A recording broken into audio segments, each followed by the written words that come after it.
Equivalent conductivity. देखिए equivalent conductivity exam में नहीं पूछ रहे, इसको वीवीआई नहीं करवा रहे हैं, लेकिन इसी से रिलेटेड है कोलरास लॉ जो एग्जाम में पूछा जाने वाला क्वेश्चन है। फिर तो कोलरास लॉ कब समझ में आएगा, जब इक्विवेलेंट कंडक्टिविटी पढ़िएगा तब ना, उसी पर ही आधारित। लिखिए इक्विवेलेंट कंडक्टिविटी, सब 2 नंबर वाला क्वेश्चन है सब। इक्विवेलेंट कंडक्टिविटी यानी हिंदी हुआ तुल्यांकी चालकता। तुल्यांकी चालकता हो गया जी। देखिए नाम है इक्विवेलेंट कंडक्टिविटी, ये कैसे होता है? देखिए मान लिया आप गए कल से या नल से पानी लाए, जितना मन किया उतना भर पानी अपना दिए, उस पानी में किसी इलेक्ट्रोलाइट का 1 ग्राम इक्विवेलेंट डाल दिए। कितना डाले? इलेक्ट्रोलाइट का 1 ग्राम इक्विवेलेंट डाले। तो 1 ग्राम इक्विवेलेंट इलेक्ट्रोलाइट डाल दिए, उसमें घोल दिए, तो उसमें से जितना आयन निकला, आयन कंडक्टिविटी प्रोड्यूस किया, वही कहलाएगा इक्विवेलेंट कंडक्टिविटी। इससे पहले क्या बताए थे? किसी सॉल्वेंट में 1 मोल सॉल्यूट डालिएगा, 1 मोल सॉल्यूट डालकर घोलिएगा, तो उसमें जितने आयन पैदा होंगे, आयन जितना कंडक्टिविटी पैदा करेंगे वो है मोलर कंडक्टिविटी। तो इलेक्ट्रोलाइट को आपको 1 ग्राम इक्विवेलेंट डालना है, तो उससे कंडक्टिविटी पैदा होगी, तो इक्विवेलेंट कंडक्टिविटी कहलाएगी। कोई पानी हो या कोई भी सॉल्वेंट हो, इलेक्ट्रोलाइट का 1 मोल डालिएगा, घोलिएगा, तो इससे मोलर कंडक्टिविटी बनेगी। और उसी इलेक्ट्रोलाइट का 1 ग्राम इक्विवेलेंट डालिएगा किसी सॉल्वेंट में, तो जो कंडक्टिविटी पैदा होगी वो क्या कहलाएगी? Equivalent conductivity. तो परिभाषा क्या है कि जब किसी सॉल्वेंट में किसी भी इलेक्ट्रोलाइट है, इलेक्ट्रोलाइट कौन होता है? पूरा जो कभी आयन में नहीं टूटता है ना, बट जो आयन में टूटता है वो है इलेक्ट्रोलाइट। जैसे आयनिक कंपाउंड, सारे आयनिक कंपाउंड को सॉल्वेंट में घोलने पर वो आयन में टूट जाते हैं, तो वो है इलेक्ट्रोलाइट। तो जब इलेक्ट्रोलाइट का 1 ग्राम इक्विवेलेंट ले लिया जाता है और उसको पानी या किसी सॉल्वेंट में घोल दिया जाता है, तो जितने आयन बनेंगे, आयन कंडक्टिविटी प्रोड्यूस करेंगे, वही कहलाएगी इक्विवेलेंट कंडक्टिविटी। तो चलिए क्या डिफिनेशन देंगे? The conductivity produced by dissolving 1 mole of an electrolyte, 1 gram equivalent of an electrolyte into definite volume of solvent or solution is called equivalent conductivity. क्या समझे? The conductivity produced by dissolving 1 gram equivalent of an electrolyte into definite volume of solvent or solution is called equivalent conductivity. यानी लिखिए जब किसी घोलक में, घोलक मतलब solvent, जब किसी घोलक में इलेक्ट्रोलाइट का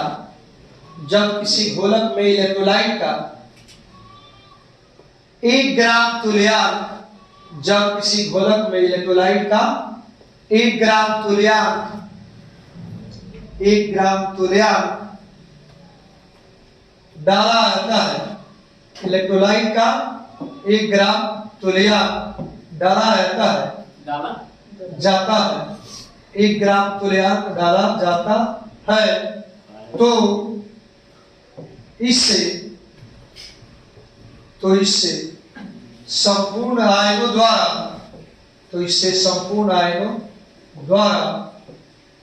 उत्पन्न चालकता, संपूर्ण आयनों द्वारा उत्पन्न चालकता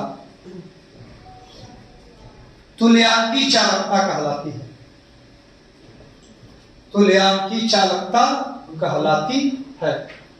मिला लीजिए, जब किसी घोलक में किसी इलेक्ट्रोलाइट का 1 ग्राम तुल्यांक डाला जाता है, घोला जाता है, तो इससे संपूर्ण आयनों द्वारा उत्पन्न चालकता तुल्यांकी चालकता कहलाती है।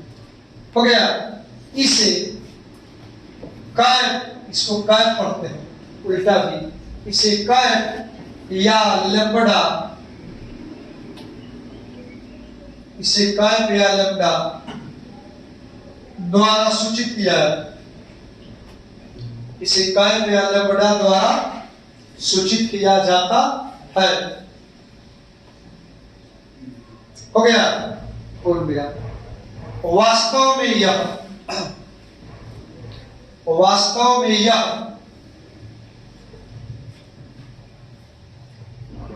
विशिष्ट चालकता एवं, वास्तव में यह विशिष्ट चालकता एवं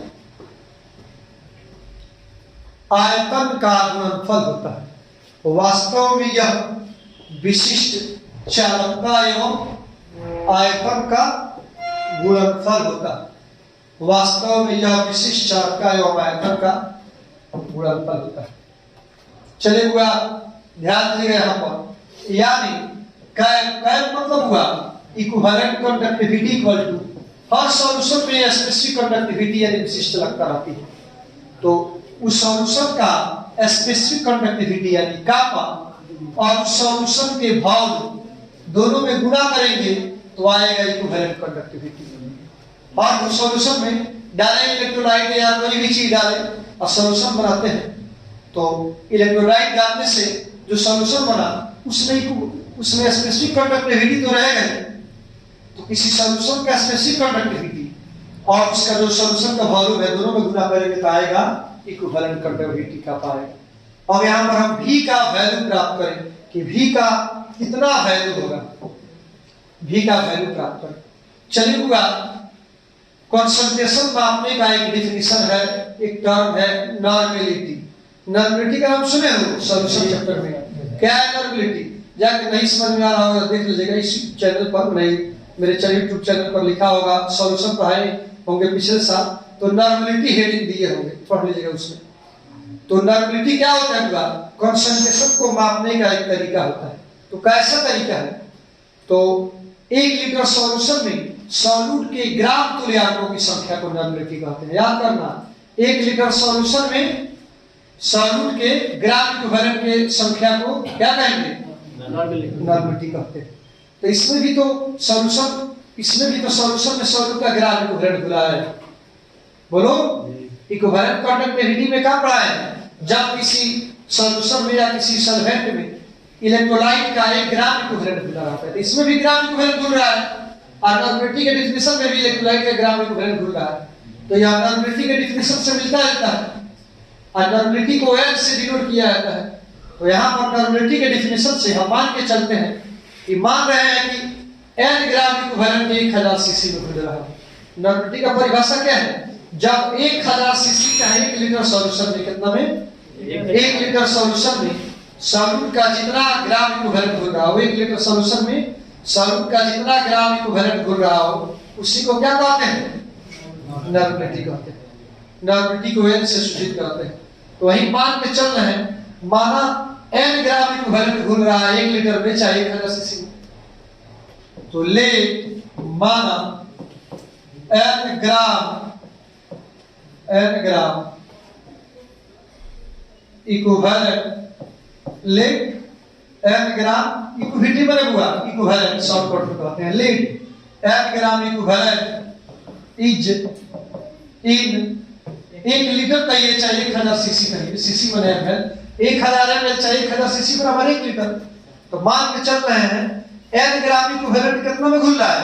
1000 सीसी में घुल रहा है। इसलिए 1 ग्राम इक्विवेलेंट कितना में घुलेगा?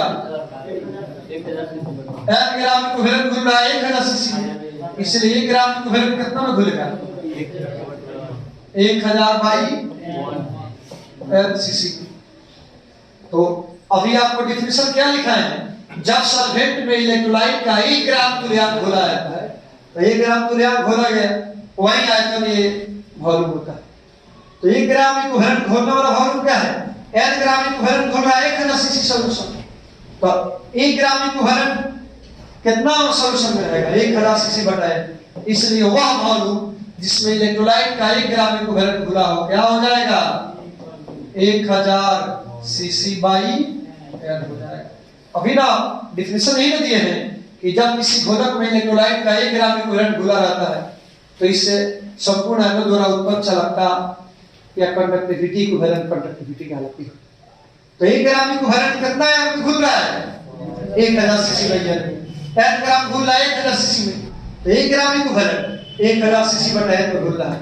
तो वह वॉल्यूम जिसमें इलेक्ट्रोलाइट का 1 ग्राम इक्विवेलेंट घुल रहा है 1000 सीसी बटा N, इसलिए ये V का वॉल्यूम यहाँ पर हो गया।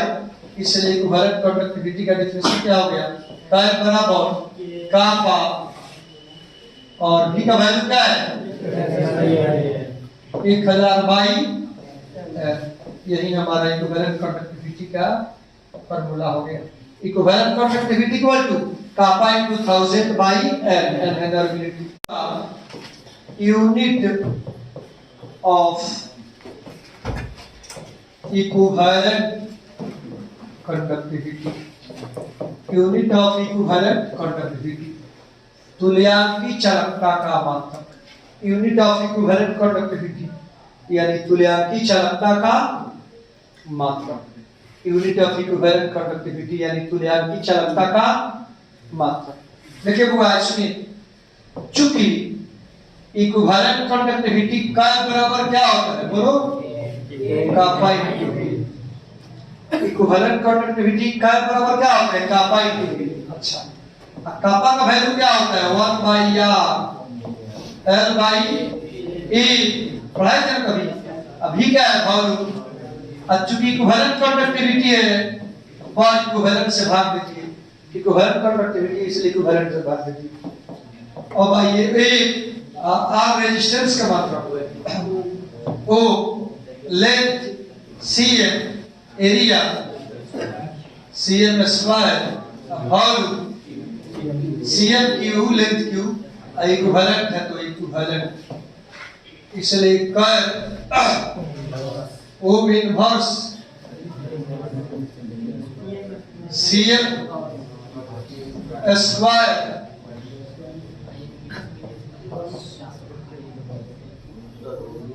चलिए यही इक्विवेलेंट कंडक्टिविटी का यूनिट है। उतारिए Kohlrausch law KOH LRA US CH stop S Kohlrausch law Hindi हुआ पूरा कोलरास का नियम कौन नियम हुआ कोलरास का नियम। लिखो तेजी में तुम लोग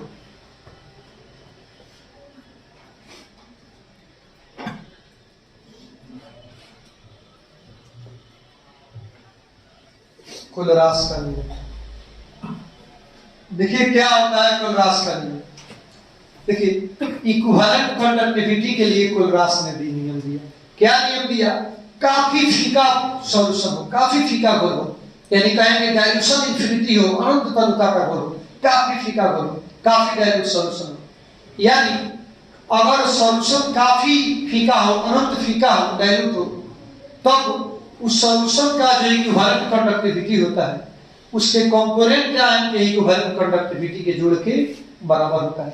मेरा कहना यह है ए और बी मान लिया कोई इलेक्ट्रोलाइट है माना ए भी क्या हुआ एक इलेक्ट्रोलाइट है। इसको जब किसी सॉल्वेंट में घोला गया पानी या किसी में घोला गया तो एक टूट के बना दिया ए प्लस और बी माइनस दो आयन दिया। इलेक्ट्रोलाइट दो आयन में टूटते ही है तो ए भी इलेक्ट्रोलाइट है जिसको घोलने पर ए प्लस और बी माइनस में। तो अगर काफी डाइल्यूट सॉल्यूशन हो अनंत तनुता हो तो इक्विवेलेंट कंडक्टिविटी किसका सिंबल है equivalent conductivity. Equivalent conductivity of AB जो होगा वह equivalent conductivity of A plus और जोड़ equivalent conductivity of B minus के बराबर होगा। AB दिया है प्लस B माइनस तो AB का इक्विवेलेंट कंडक्टिविटी A प्लस के इक्विवेलेंट कंडक्टिविटी और B माइनस के इक्विवेलेंट कंडक्टिविटी के जोड़ के बराबर है। वो भी अलग होगा काफी डाइल्यूट सॉल्यूशन हो अनंत तनुता हो तो अनंत तनुता पर किसी इलेक्ट्रोलाइट की इक्विवेलेंट कंडक्टिविटी जो होती है उसके घटक आयन यानी कंपोनेंट आयन के इक्विवेलेंट कंडक्टिविटी के जोड़ के बराबर होते हैं। यही है कोलरास लॉ। हेडिंग उतार दिए हो। चलिए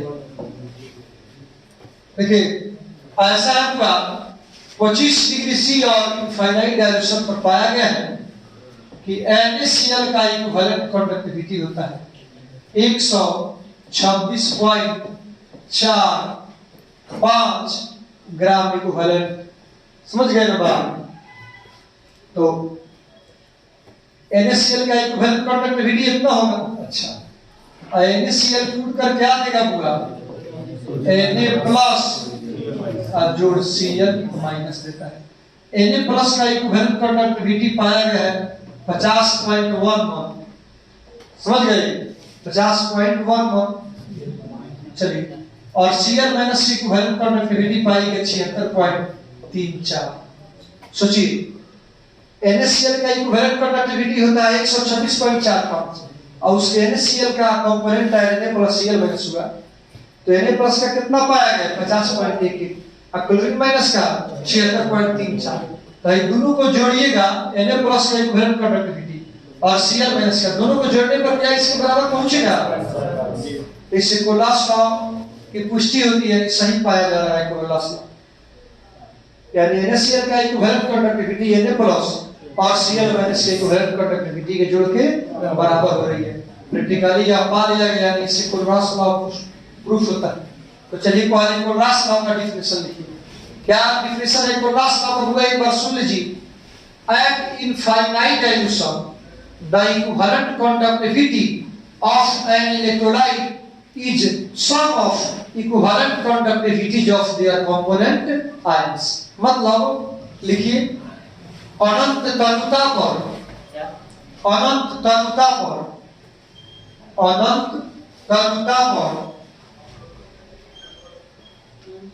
किसी इलेक्ट्रोलाइट की, अनंत तनुता पर किसी इलेक्ट्रोलाइट की, अनंत तनुता पर किसी इलेक्ट्रोलाइट की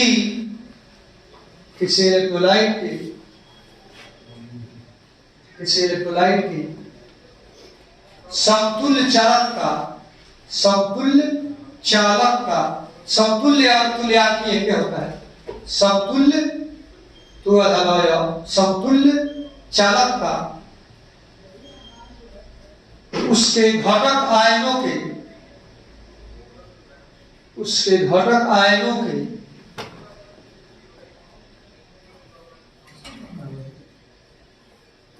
समतुल्य चालकताओं, घटक आयन के समतुल्य चालकताओं, घटक आयन के समतुल्य चालकताओं के योग के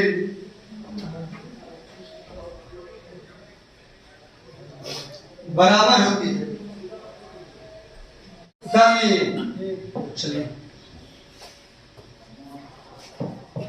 अब आइए कोलरास लॉ कितने हैं? कितना ही है, 2 नंबर पूछा जाएगा। वीवीआई कर लीजिए कोलरास लॉ की, इंपोर्टेंट है, 2 मार्क्स का कम वीवीआई कर लीजिए इसको। अब देखिए, अब 2-3 पॉइंट है, समझे। कोशिश करते हैं कि कल इसका थ्योरी यानी चैप्टर कल समाप्त कर देंगे। तो बात यह है कि एक है इलेक्ट्रोकेमिकल सेल, ये बिल्कुल नहीं पूछेगा इलेक्ट्रोकेमिकल सेल का बनाओ, लेकिन इसी पर आधारित बहुत सारे पॉइंट्स हैं। अगर इलेक्ट्रोकेमिकल सेल न पढ़ाएं तो आगे कुछ समझ में आएगा नहीं, इसलिए इसको पढ़ा दे रहे हैं, लिखवाएंगे नहीं। पहले आप एक हेडिंग दे दीजिए, इलेक्ट्रो केमिकल सेल, हिंदी हुआ विद्युत रासायनिक सेल। हिंदी क्या हुआ? विद्युत रासायनिक सेल, विद्युत रासायनिक सेल। इलेक्ट्रोकेमिकल सेल यानी विद्युत रासायनिक सेल।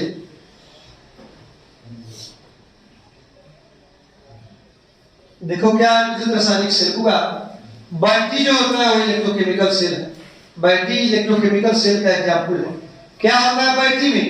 तो अंदर केमिकल रिएक्शन होता रहता है, रिडॉक्स केमिकल रिएक्शन होगा और उसी केमिकल रिएक्शन से, केमिकल एनर्जी से इलेक्ट्रिकल एनर्जी पैदा होगी, जिससे हम अभी बोर्ड चल रहा है या ट्यूबलाइट चलेगा, पंखा चलेगा, बल्ब चलेगा, सब इलेक्ट्रिकल इंस्ट्रूमेंट चलेंगे।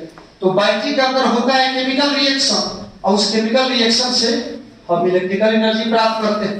यही होता है सेल। तो इसलिए सेल का डेफिनेशन क्या होगा? Cell is that device in which electrical energy is produced by chemical reaction। Electrochemical cell is that device in which electrical energy is produced by chemical reaction. या सेल एक ऐसा machine या ऐसी युक्ति है जिसमें रासायनिक प्रतिक्रिया के फलस्वरूप विद्युत ऊर्जा उत्पन्न होती है। तो लिखिए इसका परिभाषा। विद्युत रासायनिक सेल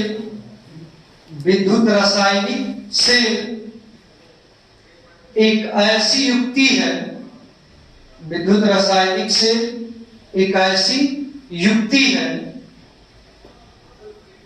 जिसमें विद्युत रासायनिक सेल एक ऐसी युक्ति है जिसमें रासायनिक प्रतिक्रिया के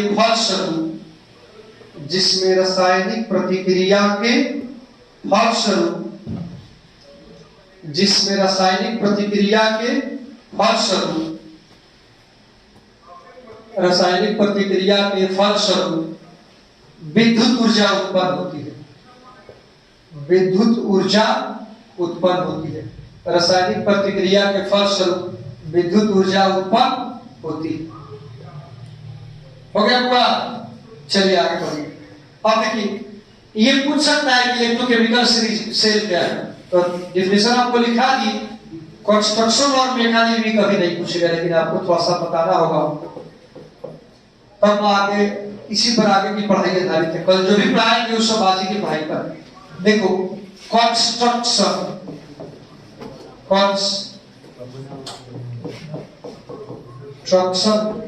किसका कंस्ट्रक्शन हुआ? कंस्ट्रक्शन है बनाओ। तो किसका कंस्ट्रक्शन?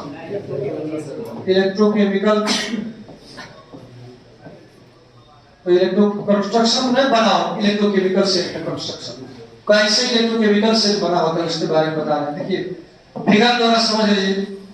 एक बीकर लिया जाता है। क्या लिया जाता है बुआ? बीकर लिया जाता है। इस बीकर में क्या करेंगे? इस बीकर में 1 m ZnSO4 का सॉल्यूशन रख देंगे। 1 m ZnSO4 का सॉल्यूशन का मतलब क्या होगा? ZnSO4 का ऐसा सॉल्यूशन जिसे 1 लीटर में 1 मोल ZnSO4 मिला, तो 1 मोल पर लीटर कंसंट्रेशन वाला ZnSO4 का घोल स्पीकर में डाल देंगे। और ऊपर से हुआ क्या चीज? जिंक का एक क्षार डाल देंगे।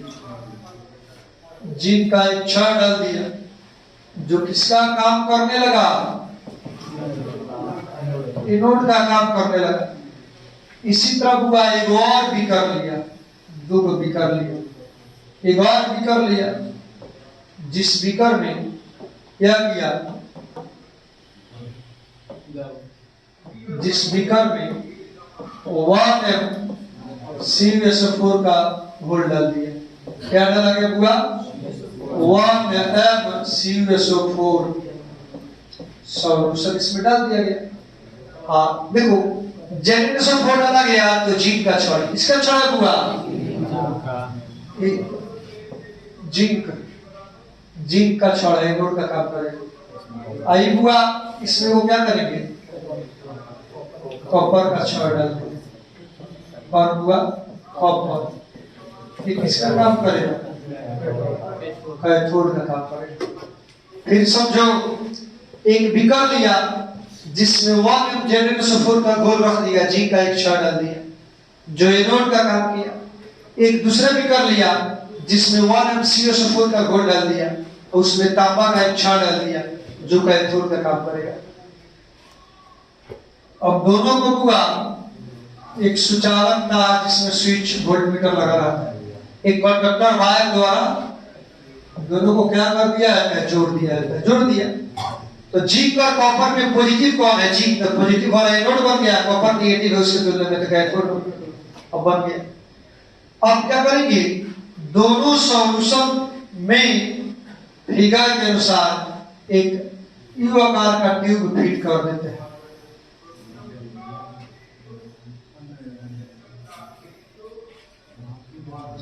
यू आकार का एक ट्यूब फिट कर देंगे दोनों सॉल्यूशन में, सब पॉइंट हो जाएगा। इससे क्या होगा?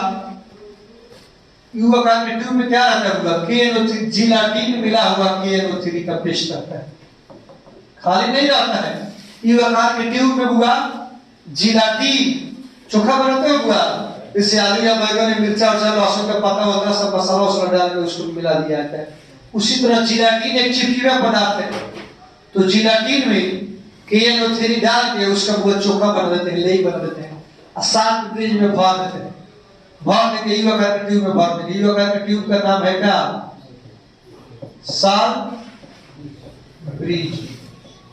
यू आकार का ट्यूब क्या कहलाता है? सात ब्रिज कहलाता है। तो सात एक यू आकार के ट्यूब यानी सात ब्रिज में जिलाटीन KNO3 का लेई बना के पेस्ट बना के सब में भर दिया जाता है, भर दिया पैक कर दिया जाता है। तो सात ब्रिज का क्या काम हुआ? तो सात ब्रिज के कारण दोनों घोल एक दूसरे में मिले नहीं, लेकिन KNO3 है आयनिक कंपाउंड है, इससे दोनों में चार्ज का ट्रांसफर होगा, इलेक्ट्रिकल कांटेक्ट मेंटेन रहेगा। लेई भरा गया तो दोनों लिक्विड दोनों सॉल्यूशन एक दूसरे में मिलेंगे। यही इलेक्ट्रोकेमिकल सेल का बनावट हुआ। ये भी पूरा हाफ सेल है, ये भी हाफ सेल है, दोनों मिलकर फुल सेल होता है। यहाँ हाफ सेल रिएक्शन होगा, इसमें भी हाफ सेल रिएक्शन होगा, और दोनों मिलकर फुल सेल रिएक्शन बनेगा। यही हुआ इलेक्ट्रोकेमिकल सेल का बनावट। इलेक्ट्रोकेमिकल सेल में क्या होगा देखो हुआ, इस इलेक्ट्रोकेमिकल सेल में क्या होता है? देखिए एनोड पर देखो क्या होगा, कौन सी घटना होगी? घटना रिएक्शन मैकेनिज्म कहलाता है। तो एट एनोड, एनोड पर क्या होगा? जो ये जिंक का क्षण डाले हैं, वो जिंक का क्षण इलेक्ट्रॉन लूज करके Zn+2 बनाएगा। ये एनोड रिएक्शन है। और कैथोड, कैथोड पर क्या होगा?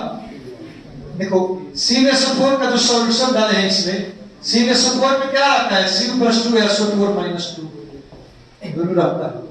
तो घोल में का Cu+2 क्या करेगा?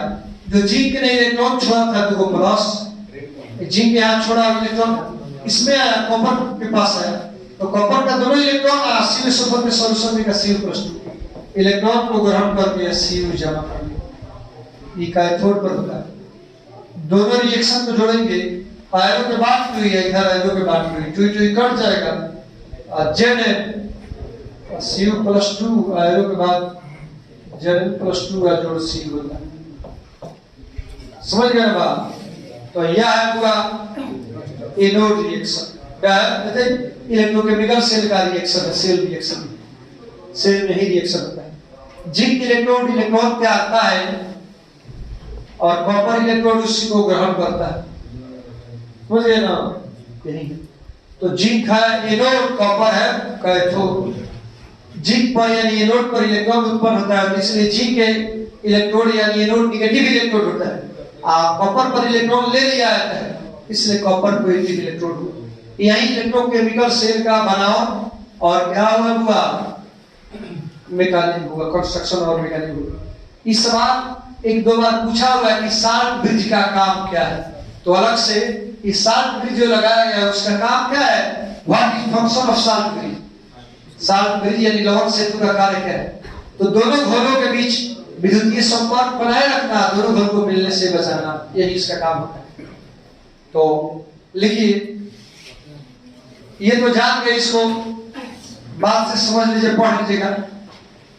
अब चलिए लिखो what is salt, what is, एक क्वेश्चन लिखो, व्हाट